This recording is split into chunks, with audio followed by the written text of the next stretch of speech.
दोस्तों, आज हम आपको बताने जा रहे हैं कि आखिर क्यों कर्ण विजय धनुष का उपयोग नहीं करते थे। विजय धनुष धारण करने के कारण कर्ण को विजयधारी कहा जाता था।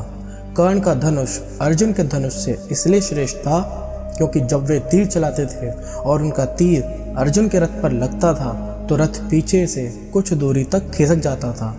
उस वक्त श्री कृष्ण कर्ण की बहुत तारीफ करते थे। जब अर्जुन तीर चलाते थे तो कर्ण का रथ बहुत दूर तक पीछे खिसक जाता था। अर्जुन ने श्री कृष्ण से पूछा कि मेरे तीर से कर्ण का रथ बहुत दूर तक चला जाता है, जबकि उसके तीर से मेरा रथ कुछ कदम ही जाता है, फिर भी आप मेरी नहीं उस कर्ण की क्यों तारीफ करते हैं। इस सवाल के जवाब में श्री कृष्ण कहते हैं कि तुम्हारे रथ पर हनुमान जी स्वयं विराजमान है और मैं भी बैठा हूँ, फिर भी कर्ण के तीर में इतनी क्षमता है कि वह हमारे रथ को कुछ कदम पीछे धकेल देता है। सोचो, यदि हनुमान जी और मैं इस रथ से उतर जाएं तो क्या होगा।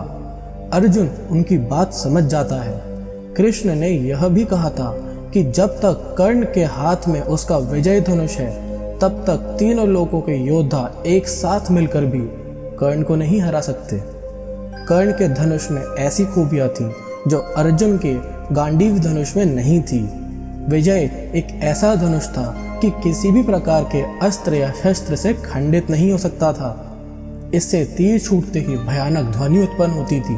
कहते हैं कि कर्ण का विजय धनुष मंत्रों से इस प्रकार अभिमंत्रित था कि वह जिस भी योद्धा के हाथ में होता था उस योद्धा के चारों तरफ एक ऐसा अभेद घेरा बन जाता था जिसे भगवान शिव का पशुपतास्त्र भी भेद नहीं सकता था। मंत्रों से अभिमंत्रित होने के कारण उस विजय धनुष पर जिस भी बाण को रखकर चलाया जाता था उस बाण की ताकत उसकी वास्तविक ताकत से कई गुना बढ़ जाती थी। कहते हैं कि किसी धनुष के प्राण उसकी प्रत्यंचना में होते हैं और विजय धनुष की प्रत्यंचना इतनी मजबूत थी कि उसे दुनिया के किसी भी अस्त्र और शस्त्र से नहीं काटा जा सकता था। कहते हैं कि इस धनुष का निर्माण विश्वकर्मा जी ने तारकासुर राक्षस के 3 पुत्रों की नगरी त्रिपुरा का विनाश करने के लिए किया था। इसी धनुष से भगवान शिव ने अपना पशुपतास्त्र चलाकर 3 नगरियों का एक साथ ध्वंस कर दिया था।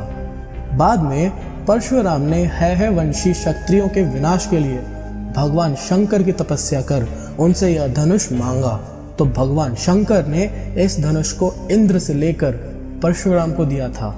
फिर जब कर्ण ने झूठ बोलकर भगवान परशुराम की यहाँ धनुर्विद्या और ब्रह्मास्त्र चलाने की शिक्षा ली और जब परशुराम को इसका पता चला तो उन्होंने कहा कि जब वक्त पड़ेगा तब तू यह विद्या भूल जाएगा। फिर बाद में परशुराम को दया आई तो उन्होंने यह विजय धनुष देकर आशीर्वाद भी दिया था कि तुम्हारी अमिट प्रसिद्धि रहेगी।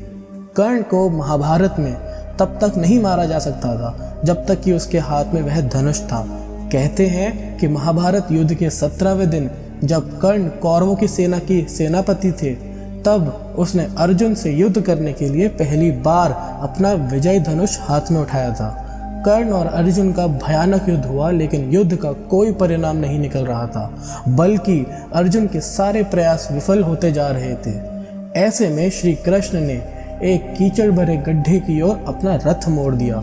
कर्ण के सारथी शल्य ने अपना रथ उस रथ के पीछे पीछे चला दिया।